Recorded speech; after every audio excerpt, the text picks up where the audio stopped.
Go. Normal, l'enregistrement est lancé. Salut Célia, comment tu vas? Salut Aubin, bah écoute super bien, je suis contente d'être là aujourd'hui pour ce deuxième live ensemble.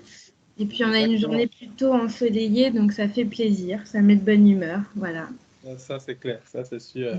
Surtout quand on sort en plein hiver, ça change. Ouais, c'est ça. Juste pour rappel, l'objectif aujourd'hui, c'est de parler d'une problématique qui est très actuelle, celle de dépasser la peur du changement Ouais, lorsque, voilà, quelle que soit la situation, et surtout en période de Covid.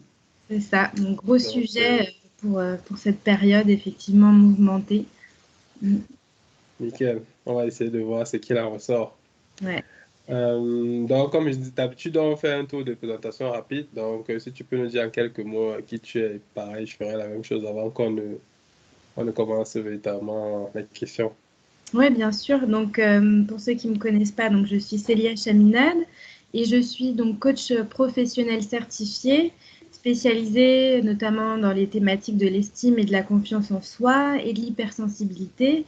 Et j'ai créé ma société Aspire Coaching en septembre dernier, voilà, pour accompagner les personnes vers un mieux-être, avoir des relations plus épanouies, à s'aimer, à mieux gérer leurs émotions et surtout à trouver aussi une voie qui soit alignée avec qui ils sont. Ça, c'est bien ça. J'invite d'ailleurs ceux qui nous écoutent à aller jeter un coup d'œil sur son Facebook. Tous ces mots-là, tout ce qu'elle vient de dire, là, prend du sens quand on lit ses posts. Donc, c'est très bien. Moi, c'est Aubin Eudo, 32 ans, voilà, cofondateur de Gashman. Donc, l'objectif de Gashman, c'est d'aider les gens à s'auto-réaliser. C'est assez vaste comme projet, mais globalement, c'est qu'on essaie de faire de ça des problématiques de profondeur. C'est-à-dire que justement, comment ça se fait que même quand on sait ce qu'il faut faire, on ne le fait pas? Et en profondeur, généralement, il y a pas mal de blocages, donc qu'ils soient d'ordre psychologique, entrepreneurial. Donc, nous, on va adresser ça pour apporter aux gens ce dont ils ont besoin, quand ils ont besoin. Le quand il est hyper important. Et du coup, comme on n'a pas la prétention d'avoir toutes les compétences, ben, l'idée, c'est d'avoir tout en un écosystème où on va nous retrouver, nous, mais on va retrouver tout un réseau de professionnels de différentes branches, que ce soit de la thérapie, que ce soit de l'entrepreneuriat, que ce soit même du juridique. Voilà, donc c'est vraiment le côté écosystème qui représente Engagement. Pareil, on a une jeune entreprise, à peu près un an, même si on travaille depuis, mais voilà. Ok, bon, on va pouvoir commencer dans le vif du sujet. Alors, dis-nous tout. C'est quoi cette histoire de peur de changement et comment est-ce que ça se manifeste? Alors effectivement, bah, gros sujet, hein, c'est ce que je disais. Je pense que ça concerne beaucoup de monde, cette peur du changement, notamment du changement de poste pendant cette période de Covid. C'est vrai que le changement de poste est déjà une question bah, assez délicate en période normale, on va dire. Mais c'est vrai qu'avec cette période de Covid, où il y a encore plus peut-être comment dire, de côté incertain, on va dire, du futur, c'est vrai que ça complique encore plus peut-être le choix de carrière ou la volonté de changement. Alors aujourd'hui, oui, on constate qu'il y a beaucoup de gens, justement, cette période du Covid, elle fait émerger beaucoup de doutes, beaucoup de questionnements chez les gens, hein, à tout niveau et de toute classe sociale, dans tous les environnements possibles, professionnels, géographiques, etc. Pourquoi? Parce que je pense que le Covid a soulevé ce questionnement bah, de la santé, qui est quand même un sujet primordial. Et ça l'a soulevé dans le sens où les gens se sont rendus compte, peut-être en restant davantage chez eux, en étant plus centrés sur eux, en ayant plus de temps au final à passer malgré eux avec eux-mêmes ou avec leur famille, que ils se sentaient peut-être pas bien dans leur environnement professionnel, qu'ils étaient peut-être plus alignés avec le métier qu'ils avaient choisi au départ. Et on peut dire que c'est un des aspects positifs peut-être du Covid, hein. Souvent, malheureusement, il faut beaucoup d'événements négatifs pour arriver à quelque chose de positif. Donc effectivement, les gens aujourd'hui, il y a un paradoxe parce qu'il y a beaucoup de gens qui veulent changer de carrière, mais ils n'osent pas franchir le pas. Hein, ça a été mon cas notamment aussi, donc je suis bien placée pour le savoir. Hein. Je sais que c'est délicat de se projeter, de s'aligner avec sa passion, avec ses passions, avec ses valeurs. C'est pas toujours facile selon la situation financière, selon sa situation familiale, etc. C'est pas toujours facile de choisir ce qu'on veut comme métier. Mais je pense que justement aujourd'hui, ce qui se passe au niveau de la société, ça élève la conscience que c'est important quand même de rester aligné avec ses valeurs pour être mieux avec soi-même, pour être mieux dans sa vie, pour être mieux avec les autres. C'est quand même le but, je pense, de toute personne d'être épanouie dans sa vie et ça passe notamment par un métier qui nous plaît et qui est aligné avec nous. Donc le paradoxe, voilà, c'est que y a beaucoup de gens qui justement remettent en cause leur métier, mais qui n'osent pas franchir le pas. Alors pourquoi? On va voir ça justement dans cette interview. Moi, effectivement, ça a été mon cas, hein, c'est ce que je disais. J'ai travaillé 10 ans dans le commercial et à la base, j'avais fait des études linguistiques, donc rien à voir. Et petit à petit, j'en suis arrivée à être dans le commerce international. C'est surtout le côté international qui me plaisait. Donc, on voit déjà qu'il n'y avait qu'une partie qui me plaisait dans tout le concept. Mais au final, voilà, j'en suis arrivée à être agent immobilier, à être chargée de développement commercial. C'était pas du tout quelque chose qui correspondait à ma personnalité parce que j'étais quelqu'un de plutôt introverti. J'étais plutôt dans le côté empathique et pas forcément le côté aller chercher le financement, aller relancer les clients pour le côté business un petit peu requin comme on connaît aujourd'hui. Bien que tous les commerciaux soient pas non plus comme ça, mais bon, globalement, c'est ce qui ressort. Et voilà, c'est vrai que j'ai été 10 ans dans ces métiers-là.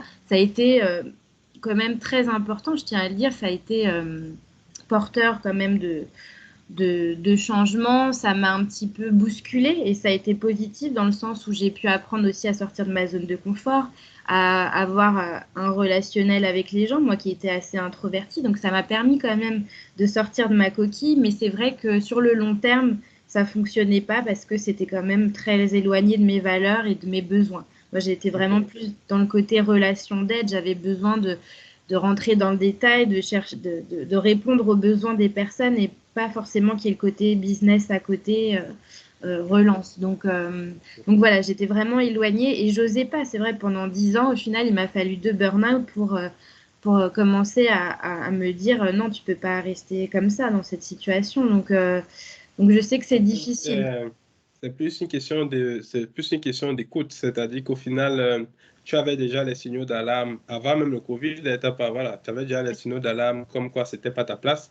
Oui. Tu avais même déjà intellectualisé la chose, vu que tu arrives à mettre les mots dessus, tu es plus empathique, plus centré sur la relation d'aide, plus humain, mais ton écosystème de travail t'amenait vers des choses plus commerciales, en tout cas beaucoup plus tournées sur les finances, choses qui n'étaient pas réellement. C'est vrai que ça t'a permis de sortir de ta zone de confort, mais ça allait jusqu'à l'extrême de vouloir te dénaturer, en fait. Exactement, c'est De tout te à fait faire porter un masque qui n'est pas toi. Et exactement. malgré ça, tu n'osais pas faire le pas de dire non, de dire stop. Exactement. Non, malgré ça, je pense que quand on est trop, justement, trop dans son mental, et j'en parle souvent dans mes posts, pour moi, il y a deux côtés. Il y a le fait de s'écouter avec son corps, son intuition, d'être reconnecté à son corps, et il y a le côté mental. Et c'est vrai que beaucoup de gens aujourd'hui, et moi la première, avec nos conditionnements avec la société, on est trop là-haut, on est trop dans les peurs, dans ce qu'on nous a dit. On va le voir après dans les causes justement de pourquoi on n'ose pas dépasser la peur du changement. Mais on est trop dans le mental, on est trop dans les peurs, on réfléchit trop et on se dit trop, voilà, j'ai envie de ça, mais j'ose pas le faire. En fait, il y a vraiment un fossé entre ce qu'on a envie de faire et la réalité avec nos peurs quand on est dans le mental. Donc c'est ça en fait qui nous empêche d'avancer, de se choisir en fait, de choisir ce qui nous plaît, ce qui nous épanouit. On en oublie un peu presque le sens de la vie, de faire des choses qui nous animent. En fait, je vais même aller plus loin. Si moi je regarde mon cas, pareil, il m'a fallu un déclic assez puissant. Mais ça faisait des années que j'avais constaté que moi je disais que j'étais bizarre. C'est-à-dire qu'au début, je pensais que c'était l'entreprise qui était problématique. Donc, j'ai changé pas mal d'entreprises. au moins, j'avais déjà le courage de changer d'environnement, mais quand tu changes une fois et tu changes deux fois, et en plus, tu changes, moi, je changeais tous les 2 ans, tout au plus. Au bout de la troisième, tu finis par comprendre que c'est toi le problème. Et justement, c'était ça. Donc là, tu as un choix. Qu'est-ce que tu fais? Est-ce que tu restes dans cet environnement pour la petite histoire? Ben, moi, je travaille beaucoup avec les machines. Si tu es ingénieur d'information, c'est vrai qu'il y a de l'humain, mais c'est pas, l'humain n'est pas le centre. L'humain est juste là. Voilà. Il y a des réunions, ça, mais moi, le côté humain me manquait, le côté sens et surtout le côté créativité. Je crois que c'est surtout ça qui me manquait le plus. De pouvoir être dans un cadre où tu as une certaine liberté de faire des choses, de réfléchir, d'avoir une vue un peu sur différents domaines. Alors que quand tu es dans un métier, généralement, quand tu as déjà un endroit, on veut que tu restes là, on veut que tu restes spécialiste de là, donc on ne veut pas que tu bouges trop. Limite, même si tu bouges trop, ça inquiète certains. Donc, c'est un peu ça le paradoxe du monde du travail, c'est qu'on veut que tu sois à une place, mais on veut que tu aies une vitesse d'évolution qui soit conforme à ce que l'entreprise a prévu comme échelle de carrière. Donc moi, ça ne me convenait pas du tout. Mais pour autant, je n'étais pas sorti. Il m'a fallu quand même, je crois, 2 bonnes années. Et en plus de ça, un bon déclic, une bonne rupture pour me dire, bon, ok, tu sors de là et puis... Donc, je comprends parfaitement. C'est un peu comme s'il faut ce niveau de souffrance pour se déconnecter de ce mental-là. Voilà. Exactement, c'est ça. Ça nous fait prendre, comme on en discutait la dernière fois, une position un peu de faux self. On n'est pas vraiment nous, on est dans ce que les autres peut-être attendent de nous. Ou voilà, une fois qu'on est en plus dans un mode de pilotage automatique où c'est un peu métro boulot dodo, bah, on est un peu pris dans cet engrenage, on va dire, et on ne prend pas le temps de se poser. Et je pense que le Covid a quand même permis ça, au moins de se poser, parce qu'on n'avait pas le choix. Et donc, du coup, ça fait réfléchir, ça fait remettre les choses en perspective, et c'est ça qui peut quand même être libérateur dans un certain sens, de se remettre en question. Exactement. Et je vais m'ajouter en plus de ce que tu dis, le Covid a permis, en plus de se poser, de se rendre compte que finalement, ce qu'on pensait sécuritaire, c'est plus sécuritaire que ça. Exactement. C'est-à-dire qu'avoir un travail aujourd'hui dans une entreprise, c'est plus sécuritaire que ça parce que ces entreprises-là, elles-mêmes n'ont plus de clients. Exactement. Donc, j'ai plein d'amis, par exemple, qui étaient dans des SS2I, c'est des entreprises où tu vas en mission, voilà. Ben, quand ils n'ont pas de clients, ben forcément, toi non plus, non seulement déjà, chanceux sont ceux qui restent en CDI. Et même parmi ceux qui restent, ben, tu te retrouves en train de faire des boulots encore plus désastreux que ce que tu verras. Parce que là, voilà, donc, je discute avec certains amis, je peux te dire que c'est vraiment la survie au sens propre du thème, avec le grand S. Oui, tout à fait. C'est exactement ça, comme tu dis. Souvent, on se croit en sécurité au final dans un poste et on réalise effectivement, et le Covid l'a soulevé, qu'on n'est pas forcément autant en sécurité. Et puis ce terme d'ailleurs, sécurité, qu'est-ce que ça veut dire? Alors oui, il y a la sécurité financière, mais la sécurité intérieure, c'est quand même extrêmement important. Et pour avoir vécu de burn-out, je sais ce que c'est en fait, de réaliser qu'on ne se sent pas en sécurité parce qu'on n'est pas aligné avec... les valeurs de l'entreprise ou avec le métier, au final, ça ne nous met pas en sécurité en tant que personne. Donc, c'est quand même extrêmement important. C'est bien, ça, c'est bien. Bon, on va pouvoir passer à la deuxième partie. Oui. Là, on a globalement brossé voilà, comment est-ce que ça se manifeste actuellement. On a dit que voilà, c'est clairement un paradoxe et on sait ce qu'on doit faire. On sait qu'il y a un manque d'alignement. Pour ceux qui le ressentent, en tout cas, c'est différent. Mais on passe par l'action et on continue à perdurer dans un environnement qui est négatif pour nous, en fait. Mais du coup, en termes de cause, d'où provient ce genre de comportement un peu paradoxal? On a la peur de l'inconnu, hein. C'est un peu ce que je disais par rapport à la zone de confort tout à l'heure. Aujourd'hui, tout le monde réfléchit et c'est bien normal, c'est humain de réfléchir en termes de zone de confort. Quand on est dans un confort, on peut se poser la question pourquoi on en sortirait. On est bien dans un quotidien, etc. Mais c'est là où il faut se poser les bonnes questions parce que oui, la peur de l'inconnu, c'est une des plus grandes peurs, hein, tout simplement. On se demande est-ce que ça va fonctionner, si j'ose tenter une nouvelle expérience, tenter une nouvelle société, tenter un nouveau métier. Il y a la peur de l'échec qui est sous-jacent à cette peur de l'inconnu. Hein. La peur de l'échec, c'est aussi une grande peur. Et aujourd'hui, encore plus, on est dans une société où on doit être performant, où vraiment on n'a pas le temps. C'est un peu à la chaîne, il faut faire de l'argent, il faut être un peu parfait dans tous les domaines. Donc, c'est assez courageux en fait de se dire bah, je laisse tout ça et je me suis, je m'écoute et je vais essayer quelque chose de nouveau où je ne sais pas forcément euh, ce que ça va donner ou je ne sais pas où ça va m'emmener. Donc, il faut être extrêmement courageux forcément d'aller un peu à contresens de cette société où on a un parcours tout tracé, où justement on va le voir après, où peut-être la société, nos parents nous poussent à faire certaines choses ou nous encouragent plus ou moins consciemment. Voilà, c'est cette peur de l'inconnu, cette peur de l'échec où on n'a pas envie d'échouer, on a peur du regard de l'autre, de qu'est-ce que les autres vont dire si j'échoue dans ce nouveau projet. Il y a la peur de manquer aussi, c'est ce que je disais, la peur d'être dans une insécurité financière, parce qu'on est dans une société aussi, pareil, de consommation, il faut gagner beaucoup d'argent pour pouvoir vivre plus ou moins bien. Et avec cette fameuse question, est-ce que l'argent rend heureux?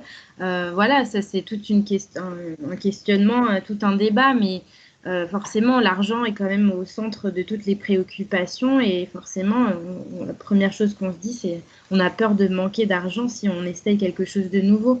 Donc il y a tous ces questionnements voilà, liés à cette peur de l'inconnu qui empêche en fait d'aller de l'avant, qui empêche de sortir de cette zone de confort. Et il faut savoir aussi que la zone de confort, bah, elle- le terme confort, c'est le confort pour le cerveau au final, hein, parce que c'est pas forcément un confort pour nous-mêmes, hein, c'est ce qu'on disait juste avant. C'est la zone de confort par rapport à nos habitudes, à ce que notre cerveau a connu.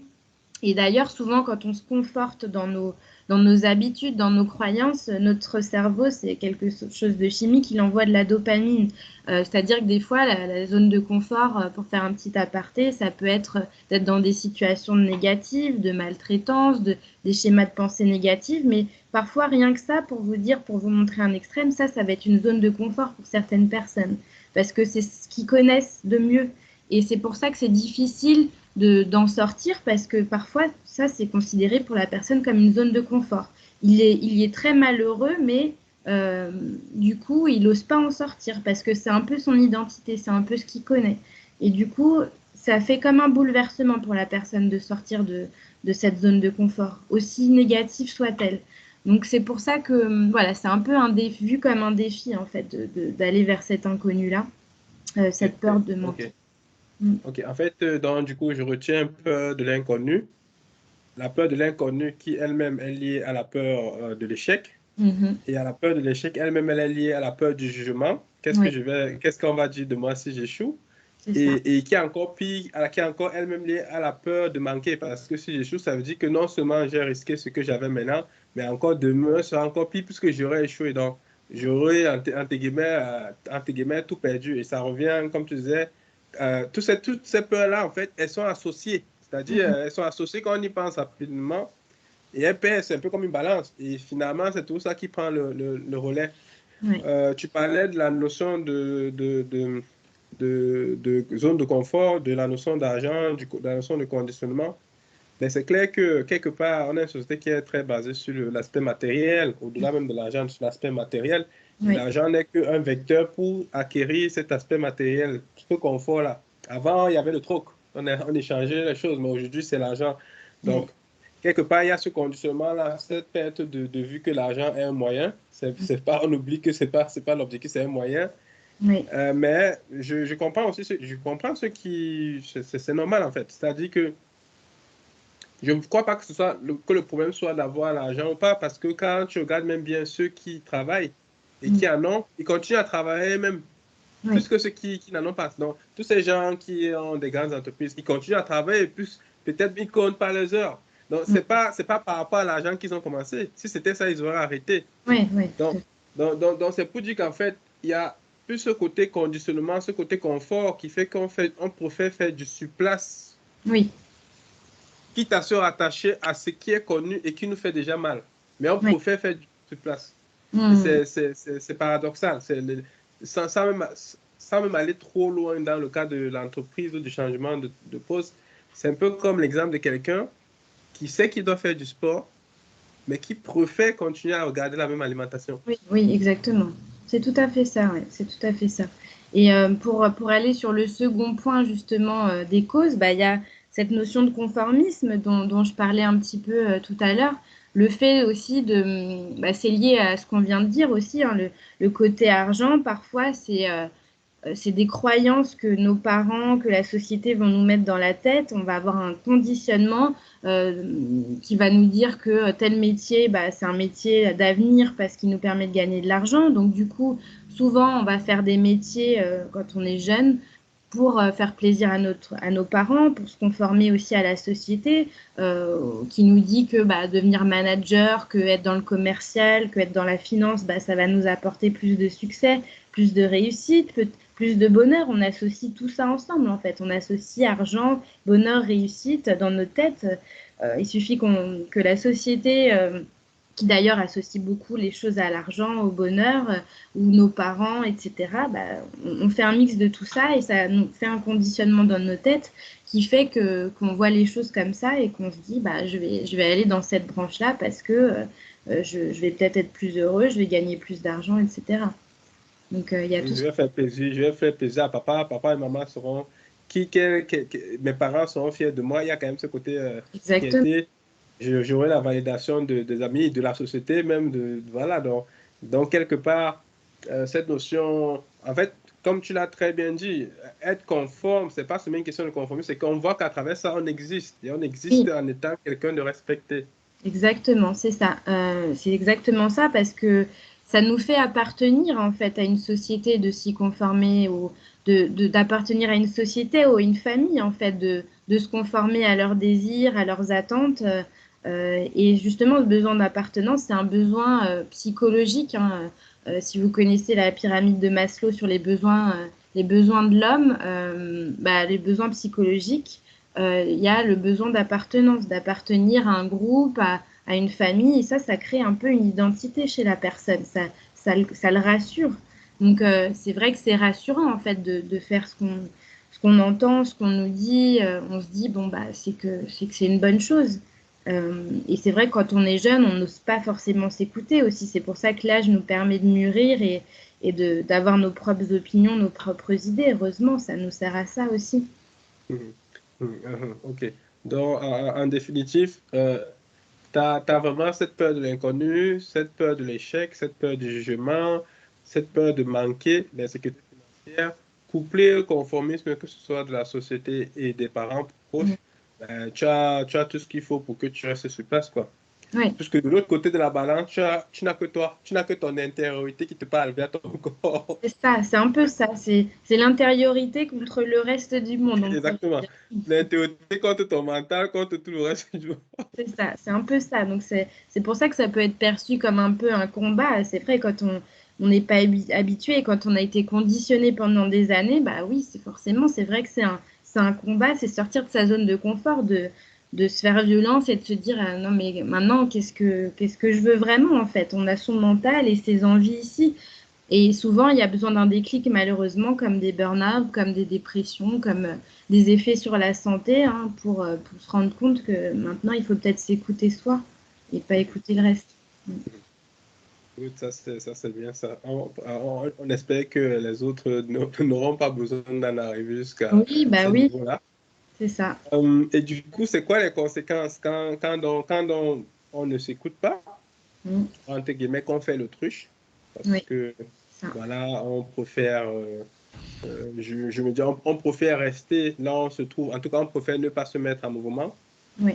Qu'est-ce que ça a comme conséquence, justement, de pas dépasser cette peur de changement? Bah, justement, ça crée, je pense, euh, une anxiété qui va aller crescendo, hein. C'est ce qui s'est passé pour moi et je sais que c'est ce qui se passe pour beaucoup de gens.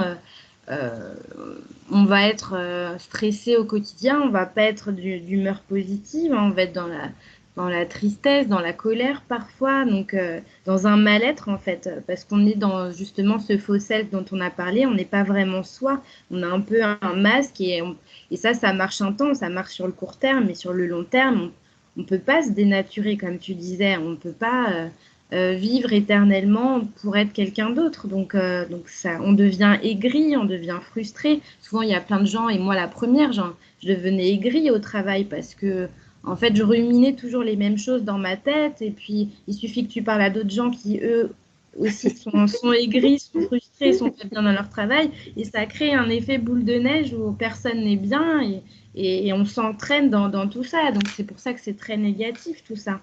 Et voilà, on est dans la négativité en continu. Et bah, les conséquences, c'est qu'il peut y avoir des effets sur la santé. Et comme je disais, hein, après, les burn-out, des maladies malheureusement sur le corps, des dépressions, ça entraîne des arrêts maladie, etc. Et c'est pas l'objectif. Donc voilà, on peut avoir un sentiment aussi de culpabilité, même si on se sent en sécurité, parce que justement on s'écoute pas. Donc et ça, de traîner un sentiment de culpabilité, on se dit oui, j'ai envie de faire ça, mais on culpabilise parce qu'on repousse toujours. Hein. Ça c'est aussi une procrastination de ne pas s'écouter, de se dire je verrai ça plus tard, je vais continuer encore un peu. On pousse un peu ses limites. Hein, ça a été clairement mon cas. On essaie de tenir bon, mais on n'est pas des surhommes. On ne peut pas tenir bon jusqu'à épuisement parce que c'est pas l'objectif. C'est dommage d'en arriver là, en fait. C'est bien, tu as mentionné un point hyper important. Tu disais qu'on ne peut pas éternellement voilà, rester dans un environnement qui ne nous convient pas. Et ça m'a fait penser à un ami récemment hein, qui, pareil, qui a tout. Il a un travail, il est chef de projet comme toi, il a même une famille, des enfants. Mais tu vois, il est dans sa pleine période Mm. où il dit qu'il ne sera pas épanoui. Et il sait très bien que, mais il en a pris compte. Il le savait déjà quelque part, mais après les années qui passent, et il se rend bien compte que l'entreprise ne le satisfait pas, Mm. il se rend très bien compte qu'il a besoin d'être aux commandes de son propre projet. Mm. Mais toutes les années qui sont passées où il n'a pas fait d'action, il n'a pas pris de risque. Prendre de risque, c'est quoi? C'est lire ton premier livre de développement personnel, par exemple, Mm. pour déjà commencer à te conditionner, tu vois. Il Ouais. n'avait pas fini même un seul livre. Donc, c'est récemment qu'il a fini, il était tout content de lire parce que aussi petite soit-il, c'est déjà une action. Ouais. Mais avant ça, il me disait, oh ben, je ne serais pas épanoui si je continue comme ça. Mm. Et puis encore, chaque jour où tu te lèves, c'est un peu comme si tu devais rendre compte à cette intériorité. Qu'est-ce que tu as fait aujourd'hui par rapport à ce dont on a parlé hier et de ce dont on a parlé il y a un an. Donc, l'aspect culpabilité dont tu parles, c'est hyper important parce qu'on peut le négliger, mais à un moment donné, tu peux tromper le monde, tu peux Ouais. tromper les autres comme si tout allait bien, mais Mm. tu ne peux jamais te tromper. Non. Quand tu dors avec ta conscience, essaie ce que tu as fait, Mm. ce que tu n'as pas fait. Exactement. Donc, j'aime Ouais. souvent bien dire qu'en fait, la dimension psychologique, la dimension santé mentale, quand on dit ouais, les émotions peuvent créer des problèmes, généralement, comme on n'a pas beaucoup reçu d'éducation dessus, on néglige. Les gens comprennent bien que tu sois malade physiquement, mais quand on dit les émotions, ça peut produire quelque chose de puissant en commençant par l'accumulation de la culpabilité. Ouais. C'est que tu perds même le respect pour toi. Quand on en arrive là à perdre le respect pour toi parce que tu ne prends pas de risques, Mm. C'est ça. ta conscience, elle te juge. Ah oui, tout à fait. C'est exactement ça. Ça baisse aussi son estime de soi, hein, de ne pas s'écouter, en fait. On n'y pense pas, mais c'est une des premières choses qui fait baisser son estime de soi. On n'est pas à l'écoute de qui on est. On essaie de jouer un autre rôle parce que c'est mieux perçu. Et comme tu disais, la société ne nous encourage pas non plus, surtout dans le monde professionnel, à montrer ses émotions, à être à l'écoute de ses émotions. Hein. Parce que c'est perçu des fois comme une faiblesse, de remettre en cause certaines choses, d'être triste, etc. Donc on est dans un conditionnement d'il faut être fort et du coup ça crée un engrenage où on essaie d'être fort, on essaie de rester dans un environnement où on n'est pas forcément bien et c'est ça qui crée plein de choses négatives malheureusement. Ah ouais, c'est très marquant, c'est très marquant. Je pense beaucoup aux hypersensibles, je pense beaucoup au potentiel intellectuel, émotionnel. Je pense, bref, tous ces gens-là, je pense beaucoup à ceux qui peut-être ont des traumatismes, en tout cas ont vécu des choses difficiles quand ils étaient enfants, ils ont une forme de revanche dans la vie. Ouais. En fait, tu finis par te rendre compte que si c'est pas tout le monde, mais si tu as cette différence, que tu sens une chose est sûre, tu ne peux pas te mentir à toi-même. Et de toute façon, c'est toi la victime. Tu es à la fois le bourreau, tu es la victime. Donc, en termes de conséquences, vraiment, c'est assez marquant. Parce qu'au final, même ce côté matériel, même cet argent que tu t'en vas chercher, à un moment donné, même, il n'a plus trop de sens, en fait. Oui, tout à fait, tout à fait. Après, je pense qu'il y a des gens qui diront oui, mais sans argent, bah, on peut rien faire. Alors oui, je suis d'accord, je suis entièrement d'accord. Et c'est pour ça que l'objectif, c'est pas de se lancer à corps perdu. On va le voir dans les solutions. Bah, on peut y venir d'ailleurs si tu as quelque chose si t'as rien à Vas-y, vas-y. rajouter. Mais dans les solutions, l'idée, c'est pas forcément de sauter un pas énorme. Ça peut être juste des petits changements, en fait, des petits changements au quotidien. C'est pas forcément changer complètement de carrière, c'est pas tout bouleverser. Ça peut être aussi juste trouver une société avec un environnement plus positif, plus en adéquation avec sa personnalité. Et pour ça, il faut investiguer, il faut chercher. En fait, il faut pas sauter sur la première opportunité qui arrive, même si des fois, je sais que bah, on a juste besoin de travailler, et ça a été mon cas aussi. Donc je sais qu'il y a ce côté-là, bien sûr. Quand tu as des enfants, une maison à gérer, etc., tu peux pas forcément te permettre d'attendre 50 ans, et ça, je le conçois parfaitement. Mais l'idée, c'est justement peut-être en parallèle, donc de prendre un métier quand on n'a pas le choix sécuritaire pour tout ce qui est financier, et d'à côté, de ne pas abandonner en tout cas son projet. Parce que c'est le fait d'abandonner au final son projet, ses idéaux qui fait baisser l'estime de soi et qui fait qu'on va rester dans une boucle. Si à partir du moment où on visualise justement ce qu'on pourrait avoir, et ça nous met comment dire, en émotion positive, même si on ne l'a pas tout de suite. Parce que d'ailleurs, le cerveau, il ne fait pas la différence entre ce qui existe et ce qui n'existe pas.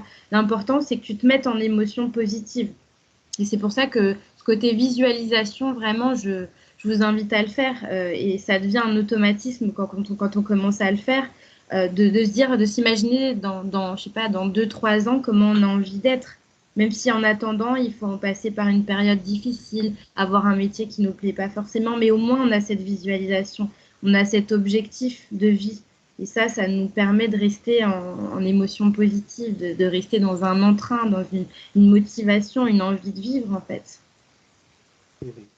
Tout à fait. Donc, en gros, de procéder par des petits pas, Oui, de pas se dire qu'on va faire un changement de direction à 180 degrés, mais de se dire que ben, s'il y a des risques, on va prendre des risques calculés, c'est ça le thème, des risques calculés, oui, mesurés, c'est dans ça. le sens où ben, on va peut-être devoir maintenir un travail qui nous plaît ou ne nous plaît pas, ben, en tout cas qui ne nous plaît pas, puis qu'on veut changer, Mm. mais juste pour assurer la dimension finale, en tout cas le minimum vital pour la suivi. Oui, Et en parallèle, ça c'est hyper important parce que généralement le changement se passe sur des années, c'est pas sur des oui, mois. non, En parallèle, faire des actions pour justement changer des actions, ça peut se donner le temps de chercher un nouveau travail, ça peut se donner le temps de se former, oui, ça peut être sacrifier des habitudes qu'on a prises, de distraction ou des rendez-vous avec des amis pour justement disposer du temps pour le faire. Parce qu'il y a ce exactement. côté, j'ai pas le temps. Donc, Oui, et c'est justement là où tout va se jouer. C'est-à-dire qu'on ne peut pas avoir le beurre et l'argent du beurre. Dès l'instant où on a accepté de faire ce changement, même si aussi petit soit-il, ils vont nous demander des petits sacrifices. oui, exactement. C'est tout à fait ça. Et c'est bien que tu parles du fait de j'ai pas le temps, etc. Ça, on fera ça dans un autre live, hein, je crois, mais sur les stratégies de sabotage, c'est quand même important d'en parler rapidement parce que on en met beaucoup en place justement quand on a un gros changement à faire, des stratégies de sabotage.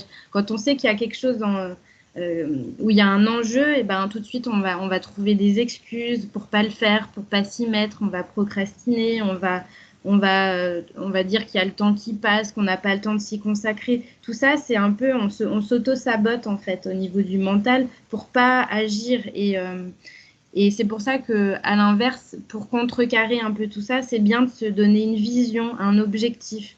Euh, c'est ce qu'on fait dans le coaching, hein, c'est on définit un objectif, on définit un plan d'action et on met plein de sous-objectifs. Comme tu disais, c'est la politique des petits pas. C'est les petites victoires qui vont faire qu'on va se rapprocher de notre grand objectif et qui va faire surtout qu'on va être fier de soi parce que souvent les gens se disent oh là là, moi je veux tout bouleverser dans ma vie, je veux arriver ici. Pas forcément, tu peux déjà te dire, je sais pas, par exemple, tu veux perdre du poids ou te remettre au sport, bah, au lieu de se dire je veux faire 15 heures par semaine, bah, tu peux te dire déjà je vais faire juste 30 minutes par jour et la semaine prochaine ce sera peut-être 1 heure, etc. Et ça, c'est des petites victoires qui vont faire qu'on va être déjà, on va être motivé, on va être fier de soi. Et en fait, c'est ça que j'entends par ne pas forcément changer radicalement de poste. Ça peut être se donner plein de petites actions, des petites missions, se renseigner auprès du recrutement ou se mettre dans des agences de recrutement, se renseigner sur les reconversions possibles, faire la liste de toutes ses passions. Justement, il y a ce qu'on appelle, pour ceux qui ne connaissent pas, il y a l'ikigai. En fait, l'ikigai en japonais, c'est la raison d'être, trouver sa raison d'être en justement en croisant les informations entre ce qui vous plaît, ce pourquoi vous êtes doué, ce pourquoi vous pouvez être payé, ce dont le monde a besoin. Vous croisez toutes ces informations, il y a plein d'informations là-dessus sur Internet, et ça vous permet déjà d'avoir une vision de ce que vous savez faire, de ce que les gens ont besoin et de ce que vous pouvez mettre en place qui est beaucoup plus lié à votre passion, en fait. Et vous pouvez être payé pour ça, en fait. Donc, justement, essayez de vous renseigner. C'est toutes ces petites actions, en fait, qui permettent justement de pas forcément avoir de changement radical, mais de vous rapprocher de votre objectif, en tout cas, et de faire des petits changements. Et l'autre solution, c'est, on parlait de la peur de l'échec, c'est d'accepter aussi l'échec comme faisant partie de ce changement. Justement, accepter ce qui est parfois l'échec, et même souvent les échecs, ils font partie de l'apprentissage, en fait. Je veux dire, la vie, elle n'est pas linéaire. Tous les gens aujourd'hui qui ont réussi vous le diront, les grands entrepreneurs, les grandes célébrités, les grands acteurs, les grands réalisateurs, ils sont fait refuser des milliards de fois leurs films, leurs scripts, etc. Et s'ils avaient dû s'arrêter au premier échec, ils n'en seraient pas là où ils seraient aujourd'hui. Et c'est inspirant, en fait, même si ça peut paraître loin comme exemple, on peut se dire, ah, mais c'est des exemples particuliers. Non, à la base, c'est des gens comme vous et moi et qui ont réussi, tout simplement, et qui ont réussi pas en ayant forcément des coups de chance. Il y en a, oui, qui ont eu des coups de chance, etc., mais pas tous. Il y en a, ils étaient serveurs et ils ont connu plein d'échecs, ils se sont fait refuser et ils ont appris en fait de ces échecs. Ils ont persisté parce que c'est quelque chose qui les animait de faire ce métier, parce que ça les faisait vibrer. Et l'idée, c'est de se raccrocher à ce qui nous fait vibrer en faisant fi de tout le reste. Comme tu as dit, c'était un élément important. Tu parlais de ceux qui ont échoué. Et je pensais en fait qu'on n'a même pas besoin d'aller aussi loin. Comme tu disais, un enfant, quand il veut pédaler, on accepte bien qu'il se casse, qu'il tombe. On ne dit pas qu'il va échouer, on dit qu'il va pédaler, mais on accepte qu'il tombe. Ouais. L'enfant qui commence à parler, on accepte bien qu'il commence à dire ah, ma, pas, qui prononce pas bien les mots, parce qu'on sait que ça ne va pas l'empêcher de parler. Donc en fait, c'est la même chose. C'est qu'au final, c'est pas qu'on dit qu'on va échouer, c'est qu'on sait que l'échec ne sera qu'une des étapes par lesquelles on doit passer pour réussir. Exactement. Et qu'on ne peut pas faire autrement. Donc c'est une réalité, qu'on l'accepte pas, c'est une réalité. Donc si je pars, je me lance dans mon projet en me disant il faut que ça marche du premier coup, là il y a un problème. Par contre, exactement, si je me lance en disant bon, je me donne deux échecs ou 3 échecs pour voir, et puis je décide de charger, ou bien je me donne 2 ans. Qu'on se donne un timing qui tient compte du fait qu'on peut échouer dans l'équation et que ce n'est pas pour autant qu'on doit remettre en question tout le projet. Non, exactement, c'est tout à fait ça. L'idée, c'est de s'accrocher à son objectif et qu'on ait des échecs ou pas, au contraire, ça permet de se réajuster, d'apprendre.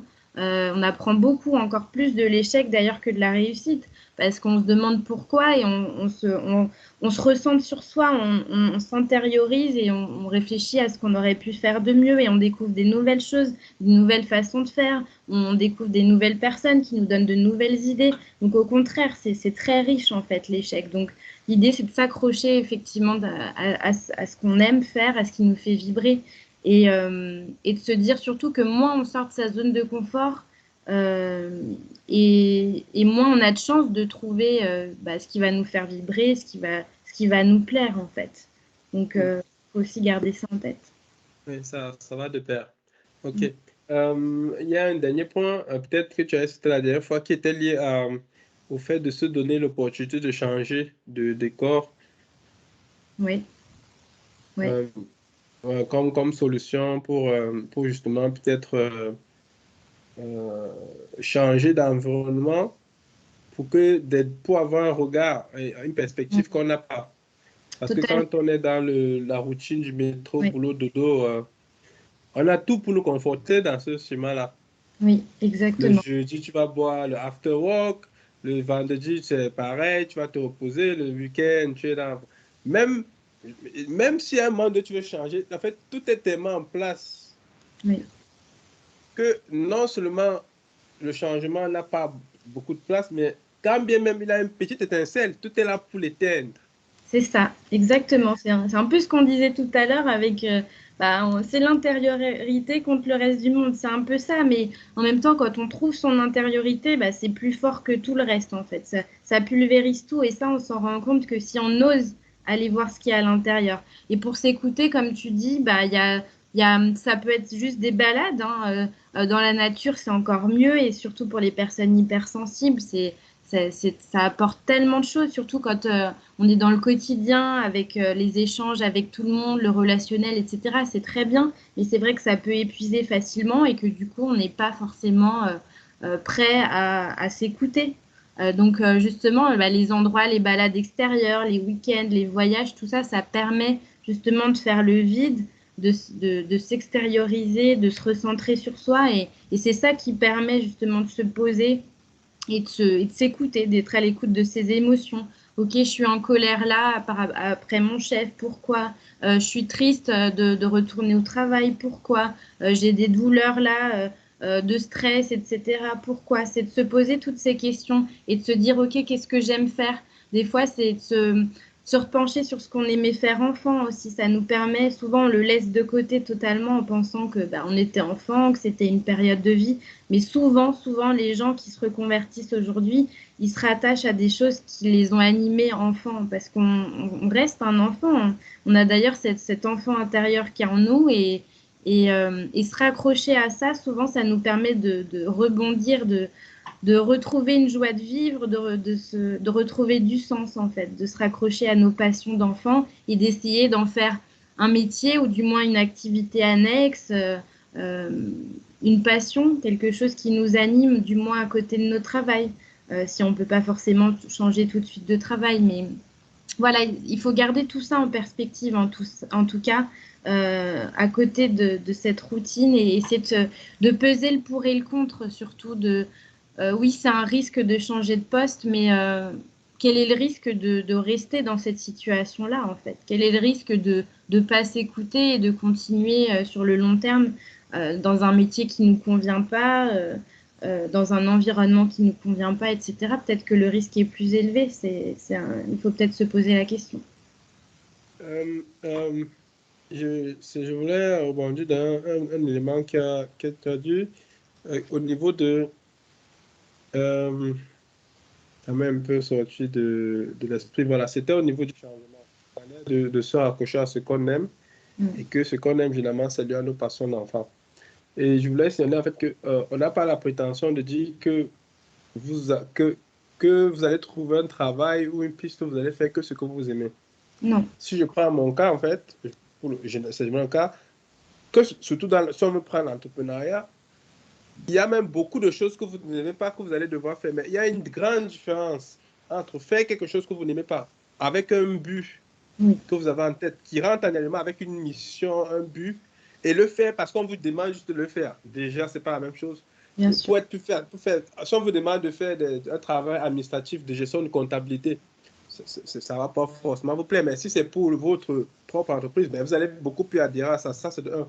Si on vous Exact. demande d'apprendre des compétences parce que la société a décidé qu'il fallait faire une campagne de formation et qu'il faut que vous en passiez par là, même si vous n'y voyez pas d'intérêt, c'est pas la même chose que si vous-même vous allez vers cette compétence. Pourtant, vous détestez ça. Donc, c'est pour dire que le chemin de changement il y aura toutes les choses que vous n'aimez pas, mais ils auront un autre sens. Exactement. La notion de sens est hyper importante. Ouais. C'est que vous allez dans la notion de sens trouver un ratio entre des choses que vous aimez et des choses que vous n'aimez pas, mais au-dessus, il y aura tout le sens et ce sens-là va surpasser tout. Je voulais préciser ça parce que on pourrait sous-entendre, on pourrait croire qu'il y a des voix. Non. Pas du tout, pas du tout. On ne dit pas aux gens arrêtez tout et faites juste votre passion. C'est pas ça du tout. Bien au contraire. Non, c'est de trouver, comme tu dis, un équilibre. Parce que moi-même, dans le coaching, moi, c'est quelque chose qui me passionne. Et bah, c'est ce qu'on disait au début. J'ai fait des choses que j'aimais pas. Et dans le coaching, il y a forcément, bah, je gère ma société. Donc, il y a des côtés administratifs, des côtés prospection, etc., que j'aime pas forcément. Mais tout ce qui surpasse, c'est ce que ça m'apporte derrière. Moi, c'est le résultat, en fait, que je vois. C'est les retours positifs. Je vois que j'arrive à changer des vies, que les gens arrivent à s'aimer, à avoir un mieux-être, à être beaucoup plus serein dans leur vie. Et moi, j'ai l'impression de contribuer au monde comme ça positivement. Donc, c'est vraiment le pourquoi je fais ça, le résultat. Il faut se raccrocher à ça. Et bien sûr que je ne vous dis pas que vous allez trouver un job où vous allez faire que votre passion, qu'il n'y aura rien de négatif, pas du tout. Mais en tout cas, c'est de dépasser tout ça et aussi de vous faire confiance parce que moi, il y a même 2 ans, j'aurais jamais pensé que je serais dirigeante de ma société, pas du tout. J'étais introvertie, c'est ce que je disais, hypersensible, je m'effaçais le plus possible et aujourd'hui, je gère ma société et j'aurais jamais pensé. Et aujourd'hui, je prends un énorme plaisir à faire des lives comme celui-ci, à faire des interviews, à faire des posts sur ma page. Pourquoi? Parce que ce que je fais, ça m'anime, ça me fait vibrer. Et pourtant, je ne sais pas non plus ce que ça va donner. Moi, justement, je gagnais bien ma vie dans l'immobilier, dans le commercial, et j'aurais pu rester sur cette sécurité financière. Mais le pourquoi de ce nouveau métier est tellement en lien avec qui je suis, en fait, que ça prend le pas sur tout ça. Et je préfère me dire, je vais tout faire pour que ça fonctionne, plutôt que de rester dans la peur que ça ne fonctionne pas, en fait. Tu t'es donné le droit d'explorer. C'est ça. C'est un droit qu'on semble de plus en plus refuser. Quand tu dis je suis devenu entrepreneur ou peu importe, quand tu dis je suis devenu artiste, c'est la même chose. En fait, dès que tu sors de la voie classique, tout de suite, on te marque. Mais pourquoi tu fais ça? En fait, c'est comme si on voulait une garantie de succès avant de faire quoi que ce soit. Exactement. C'est ça. On conçoit que tu puisses chercher un travail et que tu dois passer par plusieurs entretiens où on te refuse. Mais on ne conçoit pas que tu dois créer ta propre, je sais pas, ton propre projet et du coup passer par plusieurs intermédiaires, comme on disait. Et ce n'est pas pour autant que tu vas échouer.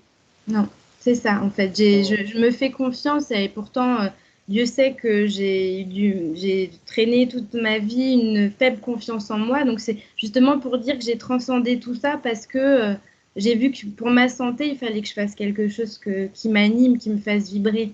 Et je vais tout faire pour. Et si j'échoue, c'est pas grave, mais au moins, j'avais besoin d'essayer de me donner ce droit, en fait, pour moi-même. C'est important. Ça, ce sera le mot de la fin parce que Ouais. avec ce mot de la fin, on finit par comprendre que pour notre santé, en fait, pour notre santé psychologique, mentale et donc par conséquent physique, Ouais. On doit se laisser au moins l'opportunité d'explorer. C'est ça. On doit se donner, comme on dit souvent, au moins les moyens de faire quelque chose, même si l'automne, on s'autorise au moins, parce que généralement, ce qui est bien, c'est que quand les moyens sont lancés, après, on se rend compte qu'il y a des opportunités. Mais... Exactement. Et de se dire qu'on est responsable de son bonheur. Et ça, souvent, on ne le comprend pas. Moi, j'ai mis des années à le comprendre. Et j'aide justement les personnes que j'accompagne à redevenir responsables de leur bonheur. Parce que souvent, quand on est justement dans une position un peu de victime, où on se dit, ah non, mais j'arriverai jamais à avoir ce poste, j'arriverai jamais à gagner de l'argent. J'étais vraiment dans ces pensées-là et on reste là-dessus. Et avec la loi de l'attraction, forcément, il ne va rien nous arriver de positif si on reste dans ce schéma négatif de pensée. Donc l'idée, c'est de redevenir responsable et de se dire, au lieu de subir ma vie et de subir ces postes-là ou ce quotidien-là, je décide de me donner cette possibilité, en fait. Je décide de tout faire, d'investiguer, de chercher, et on verra si ça fonctionne. Mais au moins, je me donne cette chance-là dans ma vie.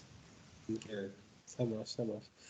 En tout cas, c'est un bon mot de la fin. Donc, Ce que j'ai retenu, donc, c'est que voilà, il y a pas mal de peurs qui nous bloquent.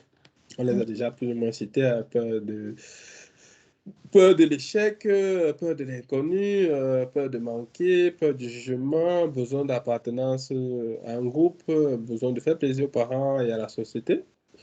On a vu que ça créait pas mal de problèmes, que ce soit au niveau psychologique, accumulation des émotions, baisse d'estime de soi, le fait de ne pas oser, forcément notre conscience nous juge, et que ça peut aller très loin au niveau des dépressions, au niveau même des burn-out comme toi. Toi, tu en as même deux, pas un, pour dire jusqu'où ça peut aller. Je connais plein de personnes qui, c'était pareil, burn-out et tout. Ou bien deuil, limite. Les cas sont tous très extrêmes. Ah oui, il y a des C'est cas toujours un encore truc plus hors du commun. extrêmes, bien sûr. Voilà. Et pour pas arriver là, ben, en termes de solutions, il y a des trucs tout simples. Déjà, peut-être se donner le temps de se mettre dans un environnement où on peut avoir une autre façon de regarder le monde, de se donner le temps d'examiner notre situation, de par notre intériorité, de se donner l'opportunité d'essayer, d'explorer. Et une fois qu'on a accepté ça, ben, de se dire que ben, on peut faire passer par des petits pas, en fait, on n'est pas là en train de sauter comme dans un parachutiste, on va tout lâcher, non. Et du coup, les petits pas vont faire en sorte qu'on va pouvoir avancer, même si on avance lentement, mais on va au moins avancer. Et déjà là, déjà, il y aura un alignement avec ce qu'on est intérieurement et ce qu'on veut faire. Ensuite, ben, de prendre conscience que l'échec fait partie du processus et que ça ne veut pas dire qu'on va échouer, c'est juste qu'il fait partie du processus. Donc, que d'entraîner le jeu, d'avoir cette réalité-là en tête, se dire que ben, il va falloir un, deux, peut-être trois échecs avant qu'on en arrive à là où on voulait réellement arriver et que ce n'est pas pour autant qu'on ne doit pas se lancer dans l'aventure. Exactement. C'est très important. Si besoin, on peut s'entourer bien sûr de personnes positives. Hein. On ne va pas aller s'entourer de personnes qui ruminent comme nous, c'est pas bon. Euh, en tout cas, ils vont faire que nous attirer vers l'extérieur. Et le dernier mot que j'aime bien que tu as dit, c'est au final, on est responsable. Demain, quand on n'ira pas bien, il ne faudra pas accuser le voisin, il ne faudra pas accuser nos parents, parce que moi pareil, je l'ai fait. Il ne faudra pas accuser, voilà, personne n'est parfait, mais vous avez les moyens et la liberté, en tout cas, de faire les bons choix pour vous. Donc, il ne faudra pas pleurer pour quelqu'un d'autre, ce côté victime-là. C'est hyper important. Donc, il faut dire qu'il n'est pas trop tard. Oui, il n'est jamais trop tard. Il n'est jamais trop tard. Au contraire, il y a plein de gens qui se disent il est trop tard maintenant pour changer de vie, pour changer de poste. Non, notre vie, elle peut être longue, elle peut être harmonieuse si on a décidé qu'elle le sera et quel que soit l'âge, justement, on peut tout changer. On peut avoir des débuts de vie, des périodes de vie difficiles et on peut tout changer du jour au lendemain. Il y en a qui vivent plusieurs vies et c'est ça qui est bien, même si la vie, elle n'est pas si longue, on a le pouvoir, en fait, de lui donner le sens et la saveur qu'on a envie de lui donner si on s'en donne les moyens, justement. Ça marche. Bon, en tout cas, j'espère que ça aidera certains. On se revoit pour d'autres lives sur des sujets beaucoup plus pointus, comme on a dit. Oui, Les causes de sabotage, on en a un peu parlé en diagonale. ouais. Et puis en attendant, voilà. Avec grand, grand plaisir. Et j'ai juste envie de rajouter, juste rebondir parce que ça me fait réfléchir sur le côté s'entourer. Je pense que c'est extrêmement important et encore plus aujourd'hui avec la situation actuelle aussi avec la guerre en Ukraine. On voit qu'il y a de la solidarité et j'ai envie de faire le lien avec ce qu'on est en train de dire parce que tout changement a besoin aussi d'être entouré. Tout changement dans sa vie on a besoin de soutien des autres et s'entourer aussi pour justement trouver le métier qu'on aime, pour travailler sur ses peurs, sur soi. S'entourer à tous les niveaux, en fait. C'est important quand il y a un changement. Voilà, je pense que c'est primordial et on est plus fort aussi avec les autres, même si c'est important de travailler sur soi. On est seul avec soi-même toute sa vie, mais on a besoin des autres aussi pour avancer. Donc, c'est important. Clairement, clairement. Et même les autres peuvent nous tenir accountable, comme on dit souvent. C'est-à-dire, dès l'instant où on leur a dit qu'on veut faire quelque chose, on ne peut plus faire machine arrière et dire, ouais, je ne vais plus le faire, et comme si de rien n'était. Donc, il y a, il y a cette double valeur-là de, il nous aide à progresser, mais surtout, il nous empêche de régresser. Oui, oui, totalement. Ouais. Mm. Ou, ça j'oubliais, ou ben, n'hésitez pas à vous pouvoir vous entourer de coaching et de mentors. Et c'est pour ça que Célia et d'autres sont là. Donc, d'ailleurs, tu peux nous dire comment on peut faire pour te contacter. Et puis, Oui, Bien sûr, oui. Alors, vous pouvez me contacter sur mon adresse personnelle, soit contact@aspirecoachingtoutattaché.fr et également sur mon site www.aspirecoaching.fr. Vous pouvez prendre un rendez-vous gratuit avec moi pour discuter de vos problématiques, de vos peurs. Hein. Donc, je vous ai dit sur toutes les thématiques, estime, confiance en soi, gestion des émotions, trouver votre voie vraiment pour vraiment être beaucoup plus serein dans votre vie. Ça marche. Ok, je vous laisse contacter Aspire Coaching et puis d'ici là, on se revoit pour le prochain live. Oui, avec grand plaisir. Merci à tous ceux qui vont nous regarder et puis à bientôt Aubin. Merci pour cette interview, pour cette complémentarité comme toujours sur tes Merci, échanges. Merci beaucoup et à bientôt. ciao.